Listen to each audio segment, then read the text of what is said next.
over the country because of the lack of security on our southern border. And that's got to stop. You cannot sustain a republic if people are pouring in who do not understand. Nothing wrong with their intelligence. They just have never been educated as to what it takes to sustain a republic. That's right. Yeah. You know, God made clear through the prophets, you've got to teach your children. And that means we've done a good job of making sure people that become citizens, for the most part, the exception, they understand. In fact, they can pass tests and answer questions so many American citizens can't. And by the way, a little trivia here. I wanted to find out what president, which Congress, what executive order was. When did we start giving American citizenship to people just because they were born here? Anybody know? I didn't know, so we asked for the research. Well, it turns out, the best anybody can figure, there was no congressional act. There was no executive order from a president. But the State Department was charged with always making sure that whoever was named an American citizen and got passports as American citizens were in fact American citizens. Apparently, somewhere along the way, the State Department decided, you know what, if they're born here, it's just easier to go ahead and give them an American passport, say they're American. There was no act of Congress. There was not even an executive order. And they throw back, well, it was the 14th Amendment. Well, no. You go back to the debate over the 14th Amendment, they made clear that this was not going to allow people simply because they're born here to be American citizens. But somehow in the decades that follow, perhaps the 40s, probably 50s, all of a sudden the State Department, some bureaucrat decided to start doing that. Isn't that incredible? So the more you find out, the more depressing it can be. And Bob is so right about everything. What I love about him. But we have got to have people stand up. It's not enough to go home and talk about these things. You got to stand up at our conference when you're talking to other Republicans. Kind of shore up their backbone for those that need it. And there's a lot that need it. And the truth is, since Bob got there and a bunch of folks that are conservative, stand-up people came at that same time, I don't have to get up at conference near as much as I do. All I have to do is say, amen. So my job has gotten easier since Bob's gotten there, and that's been a blessing to me. But you know, there are people that are on the right track. You know, they want the right things, but they're not going to be courageous and stand up to Republican leadership, or perhaps it's the media that won't stand up to him. You know, Will Rogers is one that said, even when you're on the right track, you'll get run over if you just sit there. And we got people on the right track, but they're just sitting there, and we've got to get them motivated. And that's what I love about everybody coming out in support of Bob. You understand how important that is. And some of you brought up, you hoped I stayed in Congress a long time, and I thought it'd be quicker than you just tell you one time. We have an attorney general, his 8 top people, strong conservatives, most of them very devout Christians. They've been urging him for months to stop committing crimes. It arose out of an affair, is what they've said, and then the girl got fired. And then she asked for the AG to help her get a job. She won him $100,000. He got her that job. and then he had to start placating the guy that gave her the job. Anyway, they reported him eventually to the FBI. All signed a letter saying he's committed numerous federal crimes, including bribery and corruption of office, different things. And the president endorsed him. And last fall, I was just overwhelmed. The polls showed he was going to win without a runoff. And he's put on a show. He's filed a bunch of suits that I would have filed, but some of them were just for show, that he knew that he screwed them up the way he filed them. But anyway, I had to make a decision last November, either to run for my seat again or at least try to prevent what I saw coming, because our 4 biggest counties in Texas totally controlled by Democrats. Yep. And one of the things that really pushed me was back in December of 2018, I was shown a presentation of evidence about election fraud in Dallas County. And our AG saw the same presentation. He wouldn't do anything about it. He told senators, I looked at it, there's really nothing there to convict anybody.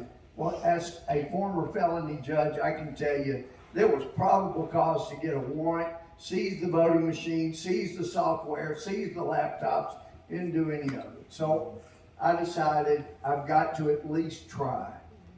And got into like courage. He could have won his House seat all day long, walk in the park, and instead of running for his safe House seat, he put it on the line to run for Attorney General.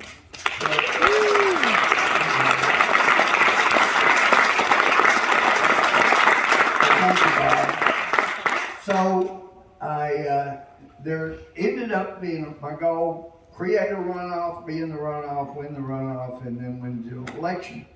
But I created the runoff, but I wasn't in it. Our AG he had 9 times more money than I did. I'm the only one he attacked, and it dropped me from being second down to 4th. But anyway, I'm not going to shut up. I'm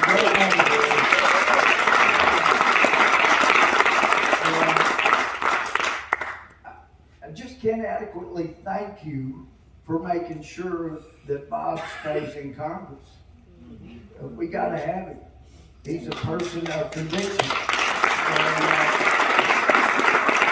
I hear talk about Eric, and his quote reminded me of the Jim Elliott quote that Paula Paris put to music. He is no fool who will choose to give the thing he cannot keep to buy what he can never lose. So a lot of us get called fools, but we know the situation. We're just being devoted to what we said we would do. It's very simple. So when it comes to the border, it's got to be secured. And let me give y'all some ammunition. People say, well, you are heartless because you don't care about those poor people coming across the border. Let me tell you, it is not compassionate to encourage people or give people incentive to come hundreds or thousands of miles, and some lose their lives, and too high of a percentage of girls are sexually assaulted repeatedly. What kind of compassionate person would encourage that? And why are they fleeing? Well, we hear, well, they don't have a good economy. It's bad. Why do they not have a good economy in Mexico, for example, or Central America? It's because, number one, corruption. Where does the corruption come from? American dollars going down there for drugs, for human trafficking, and for people that come in illegally, sending money back. But the money made, the tens of billions of dollars from the drugs that are killing 6 figures of Americans apparently each year. Yep. I mean, for heaven's sake, 1916, Pancho Villa came across into Columbia, New Mexico, and he killed some families. He had some guys with him. that was an invasion. And one of my least favorite presidents, Woodrow Wilson, even he recognized that was an invasion and sent General Pershing down with the U.S. Army. Now they went into Mexico chasing. They didn't get Pancho, but they got a bunch of his lieutenants. All right, I love history. A little trivia here. The reason he went into New Mexico was there was a big businessman there that sold him 500,000 rounds of ammunition that he could use when in taking on the current president of Mexico. They had a big battle, and the guy from New Mexico had sold him ammunition that didn't work intentionally. So and actually when he went to New Mexico, the guy had gone to El Paso. He wasn't even there. But anyway, never mind that. That story behind why they came. But it was an invasion, and they addressed it. And those folks didn't come back across and kill Americans anymore after that. Well, that was dozens of people that were killed in New Mexico. We're talking about tens of thousands every year being killed by what's coming across the border. That's right. We owe that to the American citizens, to the people that are here that pay for the government. We owe that to them to give them a more secure place to live and just stop the invasion. So if I had my way, if I were AG, and I'll never be governor, but and I'll never be speaker, but I'll make too many people mad, y'all. But I gotta observe the law. The Supreme Court says only federal authorities can enforce immigration law. State, local government cannot. Okay, I think they're wrong about that, but that's what they said. So the only thing the state authorities can and should do all across the South is prevent anybody from setting foot on their state soil. And there is nothing wrong with doing that. If somebody is violating the law and the federal government's not going to stop the invasion, the states have every right to do that. Also on the speakership, back in 2010, we had this huge conservative wave that I hope that will only be surpassed by the election this November. This great wave, but a guy I'd already seen wouldn't stand up for the stuff he should, John Boehner. He was going to win and nobody was challenging him. And some of us had a little group that we were trying to find somebody to put up for speaker. And everybody that we thought had a chance to beat him would say, look, I got a shot at being chairman of this committee, that committee. And so if I'm not going to make Boehner mad, if you nominate me, I will stand up and withdraw immediately. So my last hope said absolutely not as we went in. And the night before, I texted Mark Levin, told him the dilemma, and I said, and don't forget, you don't have to be a member of Congress to be speaker. And he put that in his next book, not that I said that to him, but, and by the way, you don't have to be a member. But anyway, but everybody that was a member of Congress just said, don't you dare nominate me, I'll leave you with egg on your face. And as we went in for that conference, the guy that had promised that he would second whoever I nominated so it would get to a vote, said, look, we don't have anybody that has a chance. And I told him who I was going to nominate. And he said, and I got a shot at a subcommittee chairmanship, so I'm not going to second. So I sat there, and I was on the middle aisle, and we had, Tom Cole, very loyal to whoever the leadership is. Trey Gowdy seconded the nomination. There were a lot of people that they were singing Boehner's praise. We wouldn't be getting back the majority. He's the sole reason. And on and on. And I'm just sitting there going, Lord, What's the use of it? And when the last one went too far, giving Boehner the credit for everything, I went, okay, I can't sit here for this. And so the chairman of the conference said, any other nominations? Hearing none, I was already up and on my way to the front. And I said, Mr. Chairman, I have a nomination. And he closed his eyes and said, the chair recognizes the gentleman from Texas. And I knew that if I started off by saying who my nominee was, people would quit listening. Well, I had everybody's attention. What is he going to do now? And I went through and explained how we lost the majority in November of 2006 because we had not been true to what we said. And we should have balanced the budget then. But we were at $160 billion in the red in 2006. We were close enough, we could have balanced it, but they wouldn't. And Hastert was speaker and he wouldn't do it. Anyway, Boehner by that point was the majority leader, and they wouldn't do what was right. We should have balanced it. And Democrats made a huge deal. If we're in the majority, we'll balance the budget. Well, what they had in their minds was, we're going to raise taxes so high. They weren't going to cut spending. But anyway, who would have dreamed, I sure didn't, that a couple of years later, when they had the majority and they got the presidency, that 160 billion deficit would turn into nearly 1.6 trillion deficit. Unbelievable. And I told them the only reason we got the majority back had nothing to do with John Boehner. It had everything to do with Obamacare. Yes. They went too far.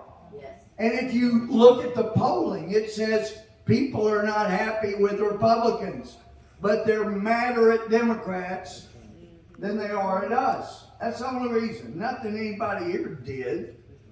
Well, anyway, I said, now, if you look at your Constitution, you see you don't have to be a member of Congress to be Speaker. And I'm nominating a man that's been one of the greatest speakers ever. And actually, I texted him the night before, and everybody I talked to said, no way, don't you dare. I text Newt and I said, Newt, I want to nominate you for speaker tomorrow at conference. And he texted back 2 words. That's impractical. And my reaction was, thank God he didn't say no. We got a candidate. So I nominated Newt and I said, now, truthfully, I don't have a second. You don't have to give a speech. I need one person. Just raise your hand and say, second. Don't even have to give a speech like Boehner's speech. And then I need 4 other people to join me in asking for a secret ballot. And then we can have a real election. And then we will have a chance to have a courageous person that will help us get this country back on track. But I need a second with somebody. And as people related later, I felt like I was at an auction. If I scratched my nose, you'd say I was a second.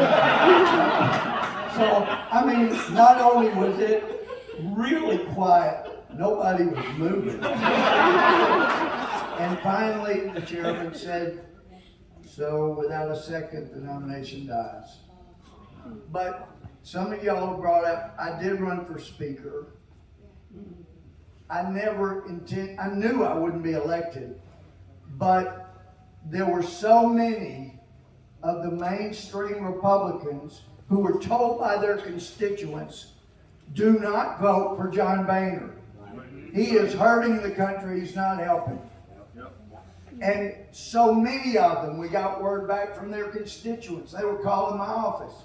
They said, our congressman said, if someone will announce they're running for speaker, then I'll vote for anybody but Boehner. They said that because they knew nobody was going to announce for speaker.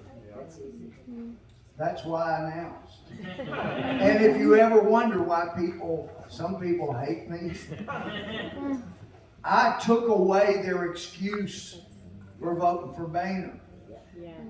By announcing, I knew I wouldn't win, but the goal was to get, if we had 29 Republicans vote for anybody but Boehner, then nobody would get a majority, and they could go through as many rounds as they wanted to. We were not going to give in.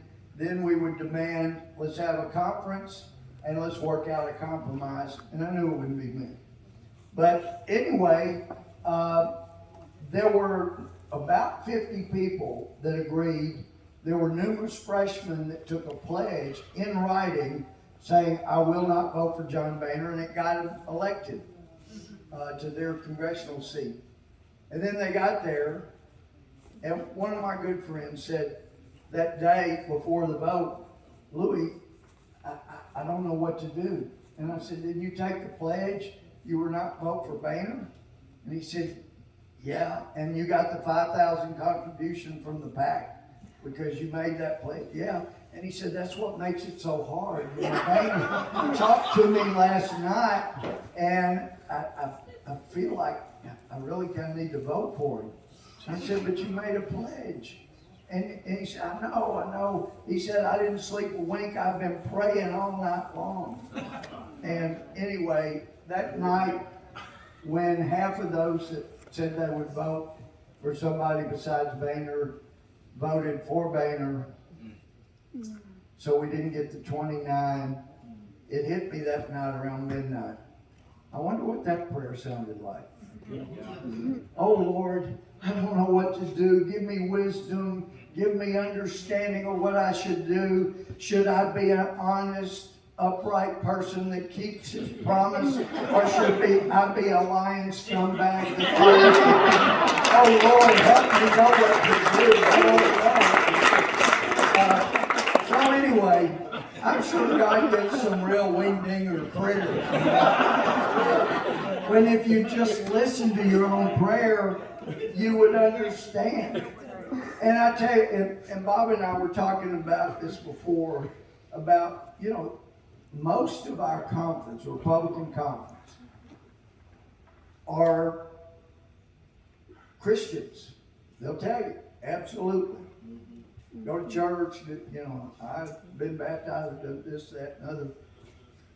But they're not near that many that can be counted on to do what's needed to save this little experiment in government, in self-government.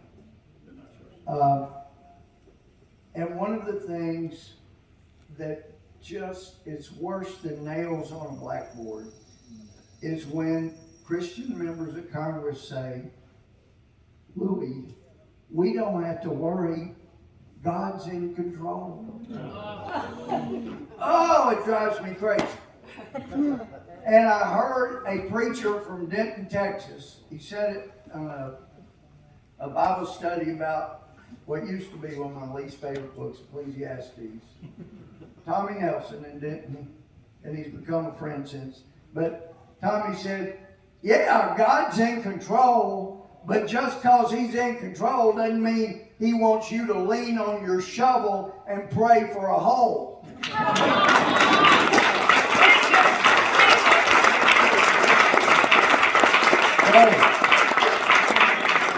I'm looking at people, I believe, who will pray while they're using the tools God gave them. Amen. That's what they do.